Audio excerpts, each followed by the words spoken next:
Mental math कक्षा 10 अध्याय 2 बहुपद का अगला भाग आज हम करने वाले हैं। मैं हूं हरी सर और आप सभी बच्चे देख रहे हैं आपका अपना YouTube channel math with Hari sir special Hindi medium के बच्चों के लिए। तो प्रश्न नंबर 26 क्या कहता है, आइए देख लेते हैं। आपको वीडियो को पूरा देखना है, प्रैक्टिस करनी है और अच्छी रैंक लेके आनी है। तो प्रश्न नंबर 26 कहता है बच्चों, ये रहा आपके सामने। प्रश्न नंबर 26 क्या कहता है, देखो प्रश्न नंबर 26 में हम पहले इसको पढ़ लेते हैं। यदि ये बहुपद दिया हुआ है जिसमें a बराबर नहीं है घटा 1 के शून्यकों का योगफल योग जो है वो घटा 1 है, तो a का मान बताना है। ठीक है ना। शून्यकों का योगफल वैसे होता क्या है, मैं इधर लिख लेता हूं। शून्यकों का योगफल इसमें दिया हुआ है बच्चों घटा 1। ठीक है। योगफल होता है घटा b बटे a होता है। और b क्या है, ये a है, ये b है और ये c है, तो b से निकल जाएगा। तो घटा b क्या है, 2a जमा 3 गई, घटा के निशान को बाहर रख लीजिए। ठीक है। और a क्या है, a जमा 1। ठीक है। ये होता है शून्यकों का योगफल। लेकिन दिया हुआ कितना है, घटा 1। तो हम दोनों को क्या कर लेते हैं, बराबर रख लेते हैं, साथ ही ब्रैकेट को भी खोल देते हैं। तो घटा 2a और घटा जमा घटा, यहाँ घटा जाए घटा 3। ठीक है, इस तरीके से। और a जमा 1 बराबर घटा 1। भाई ये योगफल ये है, लेकिन दिया हुआ घटा 1 है, तो दोनों को बराबर रखेंगे। इसके नीचे 1 मान लो और क्रॉस मल्टीप्लाई कर दो। ठीक है, आगे कर लेते हैं। अब बच्चों घटा 2a घटा 3 को जब हम 1 से गुणा करेंगे तो वही नंबर आएगा, तो इसी नंबर को लिख लेते हैं बराबर के निशान। और इधर घटा 1 से गुणा करेंगे तो नंबर तो वही आएगा, लेकिन निशान घटा के हो जाएंगे सभी। ठीक है, घटा a और घटा 1 इस तरीके से। आइए घटा 2a, अब ये जो a है ना घटा का, इसको बराबर के साथ से लेके आओ इस तरफ। ठीक है, इस तरफ लेके आना, बाईं तरफ लेके आना, तो ये हो जाएगा क्या, जमा का हो जाएगा। और बराबर घटा 1, ये घटा 3 है, इधर आकर ये दाईं तरफ आएगा तो ये भी जमा का हो जाएगा। ठीक है। अब घटा जमा घटा, 2 में से 1 ही घटाएंगे तो 1 ही बचेगा, लेकिन वो घटा का बचेगा।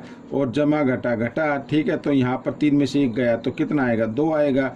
ठीक है। और अब क्या करना, अब ये जो घटा का निशान है ना, ये इधर लेके रख देना है, तो ये आपका आंसर बन गया। ठीक है, ये आपका उत्तर आ गया है। इस तरीके से करना है। थोड़ा सा इसको मैं जूम आउट कर लेता हूं। आइए प्रश्न नंबर 27 क्या कहता है। प्रश्न नंबर 27, यदि द्विघात बहुपदी बहुपद है के शून्यकों का योग कितना 3 है, तो के का मान बताना है। ठीक है, शून्यकों का योग दिया हुआ है, तो लिख लेते हैं शून्यकों का योगफल क्या होता है बच्चों, वो होता है घटा b बटे a। ठीक है, ये a है, ये b है और ये c है, तो घटा b क्या है, घटा k है।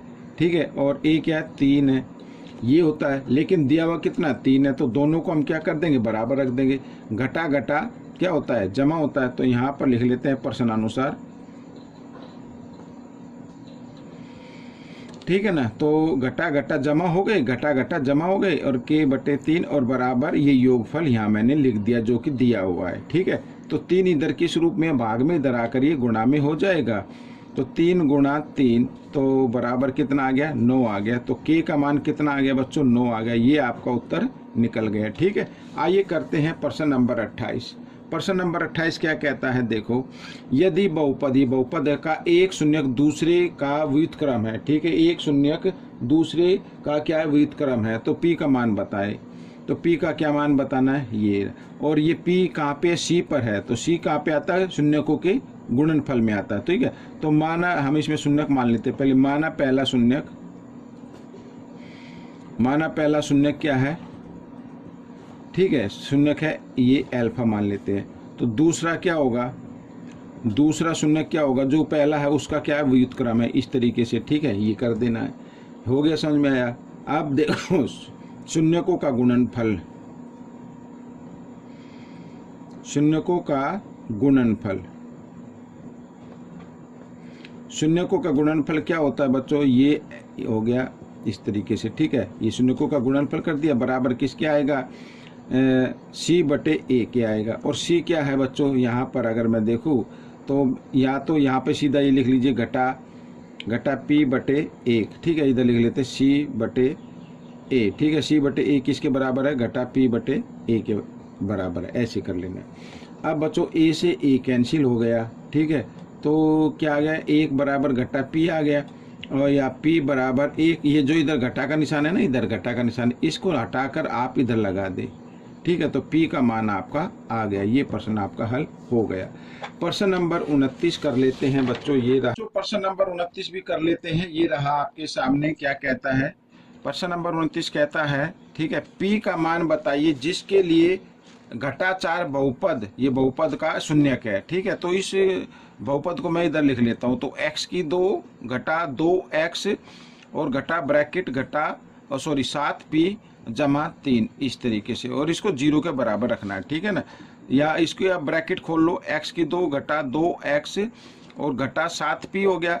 भाई ब्रैकेट के अंदर पहले नंबर का निशान बदलता है तो दूसरा भी बदल जाता है, घटा जमा घटा हो जाएगा, इस तरीके से, और बराबर 0। अब क्या करना है, अब ये जो मान दिया, ये जो शून्यक दिया हुआ ना, ये बताया कि बहुपद का ये क्या है, शून्यक है, तो ये शून्यक है, तो इसका मतलब इस बहुपद को ये संतुष्ट करेगा, ठीक है, 0 के बराबर आएगा। तो इसका मतलब हम क्या करेंगे, जहां पर x लिखा वहां पर ये घटाचार आपको लिखना है, घटाचार की घात 2, ठीक है, 2, और यहाँ पे x लिखा तो घटाचार, इस तरीके से, घटा 7p और घटा 3 बराबर 0, ठीक है। आगे कर लेते हैं, घटा 4 को जब 2 बार गुणा करेंगे तो 16 हो जाएगा, और घटा घटा जमा 2 चौक 8 हो गया, घटा 7p और घटा 3 बराबर 0, ठीक है। अब 16 और 8 कितना होता है, 24 होता है, घटा 7p घटा 3 बराबर 0। अब 24 में से 3 घटा दीजिए, घटा 7p कितना हो जाएगा, 24 में से 3, क्योंकि घटा ही जमा है तो आ जाएगा 21 आ जाएगा, बराबर 0, ठीक है। अब घटा 7p बराबर इस जमा 21 को लेके आओ इधर, ठीक है, दाईं तरफ ले आओ, घटा 21 हो जाएगा, घटा से घटा का निशान कट गया। आगे कर लेते हैं, तो p का मान निकालना है, तो 21, 7 इधर गुणा में, तो इधर आकर ये भाग में आ गया, 7 से इसको भाग कर देते 21 को, तो 7 एकम 7, 7 तिया 21, तो p का मान कितना आ गया बच्चों, 3 आ गया। ये आपका उत्तर निकल गया है, ठीक है, ये प्रश्न आपका हल हो गया। आइए करते हैं प्रश्न नंबर 30, ये रहा आपके सामने।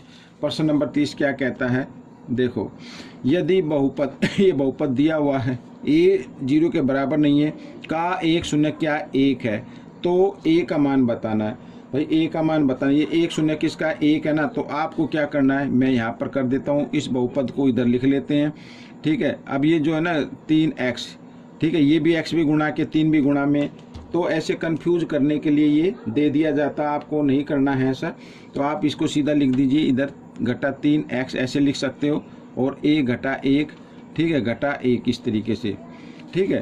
और हमें a का मान बताना, तो बराबर 0 रख लीजिए। अब क्या करना है, ax की 2 घटा 3x को a से गुणा करेंगे तो कितना आएगा, घटा 3x a आ जाएगा, ठीक है, और घटा से घटा की गुणा होगी तो जमा हो जाएगा, तो यहाँ पर 3x आ जाएगा, घटा 1 बराबर 0। अब क्या करना है, अब भाई जो शून्यक दिया हुआ ना, ये क्या दिया हुआ है, यहाँ पर इसको x बराबर 1 मान लीजिए, ठीक है, ये x की जगह क्या रखना, 1 रखना है आपको, तो a यहाँ पर 1 की घात 2 घटा 3 1 आ गया, फिर a आ गया, फिर 3 1, ठीक है, घटा 1 बराबर 0, ठीक है। तो 1 को 2 बार गुणा करो तो 1 ही रहेगा, यानी, ठीक है ना, समझ में आ गया ना, तो कितना आ जाएगा बच्चों, इधर a आ गया, ठीक है, और यहाँ पर घटा 1 को 3 से गुणा करें तो 3, तो घटा 3 a आ जाएगा, ठीक है।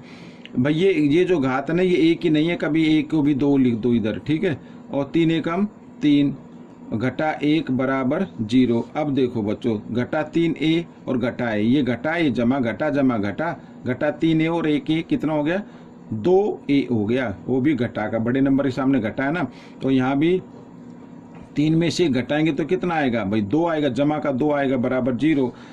अब क्या करना है, घटा 2a बराबर जमा 2 इधर आकर घटा 2 हो गया, ठीक है, घटा से घटा का निशान कट गया, a बराबर 2, 2 इधर गुणा में इधर आकर ये भाग में आ गया, ठीक है, 2 से हम इसको भाग करेंगे 2 को तो 1 पे जाएगा, तो a का मान कितना आ गया, 1 आ गया। तो बच्चों ये प्रश्न आपका हल हो गया, ठीक है। साथ ही ये वीडियो भी पूरी हो गई है। आपको ये वीडियो कैसी लगी मुझे ज़रूर बताएं, और इसमें से सीखकर दूसरे को ज़रूर सिखाना है। अच्छी रैंक लेके आनी है, अच्छे मार्क्स लेके आने। मिलेंगे अगले भाग में, तब तक आप प्रैक्टिस करते रहिए, वीडियो को देखते रहिए। धन्यवाद।